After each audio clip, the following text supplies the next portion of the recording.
ଧବଳେଶ୍ୱର ଏହି ମନ୍ଦିରରେ ଭଗବାନ ଶିବ ଅବସ୍ଥାନ କରିଥାନ୍ତି। ଏହା କଟକ ଠାରୁ ପ୍ରାୟ 27 କିଲୋମିଟର ମଧ୍ୟରେ ଅବସ୍ଥିତ। ଏହି ମନ୍ଦିରକୁ ଲାଗି ମହାନଦୀ ପ୍ରବାହିତ ହେଉଅଛି। ଧବଳେଶ୍ୱର ମନ୍ଦିର ଉପରେ ଏକ ଲୋକକଥା ବର୍ଣ୍ଣିତ ଅଛି, ଚାଲନ୍ତୁ ଶୁଣିବା। ଧବଳେଶ୍ୱର ପୁରୀର ଠାକୁର ରାଜା ମୁକୁନ୍ଦ ଦେବଙ୍କ ସମୟରେ ଜଣେ ମାଲିକ ଅନେକ ଗାଈ ରଖି ଜଣେ ଗରିବ ଲୋକକୁ ଗାଈ ଜଗିବାର ଦାୟିତ୍ୱ ଦେଇଥିଲେ। ମାଲିକ ଦିନେ ଅନୁମାନ କଲେ ଯେ ତାଙ୍କର ଦୁଧିଆଳି କାଳି ଗାଈ ସବୁଦିନ ଡେରିରେ ଘରକୁ ଫେରୁଛି, ପୂର୍ବ ପରି ଅଧିକ କ୍ଷୀର ଦେଉନାହିଁ। ସେ ଜଗୁଆଳିକୁ ନାନା କଟୁକଥା କହି ଗାଳିଦେଲେ। ମାଲିକର ସନ୍ଦେହ ଦିନକୁ ଦିନ ବଢ଼ିବାରେ ଲାଗିଲା। ଶୀତଦିନର ହାଡ଼ଭଙ୍ଗା ଶୀତରେ ପାହାନ୍ତିଆ କାଉ ରାବିବା ପୂର୍ବରୁ କାଳିଗାଈର ପଘା ଆପେ ଆପେ ଖୋଲି ଯାଉଥିଲା। ସେ ଗୁହାଳରୁ ସିଧା ମାଳତୀ ବଉଳ ବଣକୁ ଚାଲିଯାଇ ଧବଳେଶ୍ୱରଙ୍କୁ ଗୁପ୍ତରେ କ୍ଷୀରପାନ କରାଉଥିଲା। ମାଲିକ ଦିନେ ଠେଙ୍ଗାଟିଏ ଧରି ଗାଈର ପଛେ ପଛେ ଅନୁଧାବନ କଲେ। ଗାଈ ସବୁଦିନ ପରି ମାଳତୀ ବଉଳ ବଣକୁ ଯାଇ ଧବଳେଶ୍ୱରଙ୍କ ଠାରେ ଗୋଡ଼ ଖୋଲି ଠିଆ ହେଲା। ତାର 4ଟି ଚିରରୁ ଅନବରତ ଦୁଗ୍ଧ ବହି ଚାଲିଲା। ଦୁଗ୍ଧ ତଳେ ପଡ଼ୁଥିଲା, ମାତ୍ର ଭୂମି ଉପରେ ବହୁନଥିଲା। କୁଞ୍ଜଲତା ଉହାଡ଼ରୁ ଏହି ଦୃଶ୍ୟ ଦେଖି ମାଲିକ ମନରେ ସନ୍ଦେହ ଜାତ ହେଲା। ଦିନେ ମାଲିକ ଗାଈକୁ ଛାଡ଼ିଲେ ନାହିଁ। ଗାଈ ଅଝଟ ହେବାରୁ ତାକୁ ଖୁବ୍ ପିଟିଲେ। ଦିନେ ବିଳମ୍ବରେ ମାଲିକ ଠେଙ୍ଗାଟିଏ ଧରି ବଣକୁ ଗଲେ। ସେହି ସ୍ଥାନକୁ ଯାଇ ଦେଖିଲେ ଯେ କାଳିଗାଈ ବଦଳରେ ଧଳା ଗାଈଟିଏ ଦୁଗ୍ଧ ଦାନ କରୁଛି। ସେ ଆଶ୍ଚର୍ଯ୍ୟ ହୋଇ ବଣରେ ଆଉ ଗୋଟିଏ ଧଳା ଗାଈ ଅଛି ବୋଲି ଭାବି ଘରକୁ ଫେରିଲେ। ଫେରିବା ବାଟରେ ଧଳା ଗାଈଟି ତାଙ୍କ ଦେହରେ ଘଷି ହୋଇ ଆଗକୁ ଚାଲିଲା।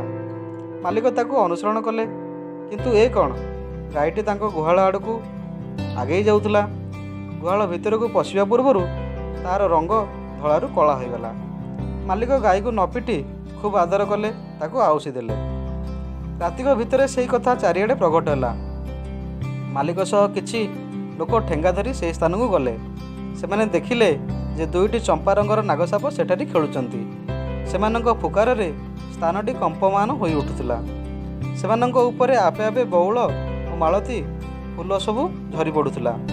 ଅନେକ ସମୟ ଖେଳିବା ପରେ ସେମାନେ ଛନ୍ଦାଛନ୍ଦି ହୋଇ ଏକ ଘାତ ଭିତରକୁ ପଶିଗଲେ। ମାଲିକ ସହିତ ଯାଇଥିବା ଲୋକମାନେ ସାପକୁ ପିଟିବା ପାଇଁ ସେଠାକୁ ଧାଇଁଗଲେ, ମାତ୍ର ସେଠାରେ ସାପ ନଥିଲା କି ଗାତର ଚିହ୍ନବର୍ଣ୍ଣ ମଧ୍ୟ ନଥିଲା। ସେମାନେ ଭୟ ଓ ଆଶଙ୍କାରେ ନାନା ଆଲୋଚନା କରି ଘରକୁ ଫେରିଲେ। କିଛି ଦିନ ପରେ ସେମାନେ ସେହି ବଉଳ ଗଛ ତଳକୁ ଯାଇ ସେହି ସ୍ଥାନକୁ ଖୋଳିବାରେ ଲାଗିଲେ। ଅଳ୍ପ କିଛି ଖୋଳିବା ପରେ ତଳୁ ଏକ ସ୍ଥାନ ଫାଟି ସେଠାରୁ ପାଣି ଝରିବାକୁ ଲାଗିଲା। ଲୋକମାନେ ପଳେଇ ଆସିଲେ। ଏହି କଥା ରାଜାଙ୍କ କାନକୁ ଗଲା। ରାତିରେ ରାଜାଙ୍କୁ ସ୍ୱପ୍ନାଦେଶ ହେଲା। ସେ ସେହି ସ୍ଥାନକୁ ଯାଇ ପରୀକ୍ଷା ନିରୀକ୍ଷା କଲେ। ସତ କଥାଠାରୁ ଅଧିକ ପ୍ରମାଣ ପାଇଲେ। ସେଠାରେ ମନ୍ଦିର ନିର୍ମାଣ କଲେ, ବାସୁଆ ବଳଦ ବସାଇଲେ।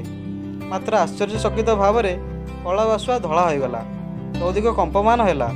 ସ୍ଥାନଟି ଧବଳେଶ୍ୱର ନାମରେ ଖ୍ୟାତି ଲାଭ କଲା। ମାଳି ପୂଜକମାନେ ମନ୍ତ୍ରପାଠ କରି ଭକ୍ତଙ୍କୁ ଦର୍ଶନ ଦେବା ପାଇଁ ପୂଜାପାଠ କଲେ, ହେଲେ ଆଜି ପର୍ଯ୍ୟନ୍ତ ଲିଙ୍ଗକୁ କେହି ଦେଖି ନାହାନ୍ତି। ସେଠାରେ ପାତାଳ ଫୁଟା ଶକ୍ତି ରହିଛି। ବେଳେବେଳେ ସେହି ସ୍ଥାନରେ ବୁଡ଼ୁକି ଉଠେ। ତାକୁ ଦର୍ଶନ କରି ଭକ୍ତମାନେ ଯୋଡ଼ ହସ୍ତରେ ମଥା ନୁଆଁଇଥାନ୍ତି। ପ୍ରଭୁ ଧବଳେଶ୍ୱର ଲୋକମାନଙ୍କୁ ଅନେକ ଆପଦ ବିପଦରୁ ରକ୍ଷା କରି ଆସୁଥିବାର ଲୋକବିଶ୍ୱାସ ରହିଛି।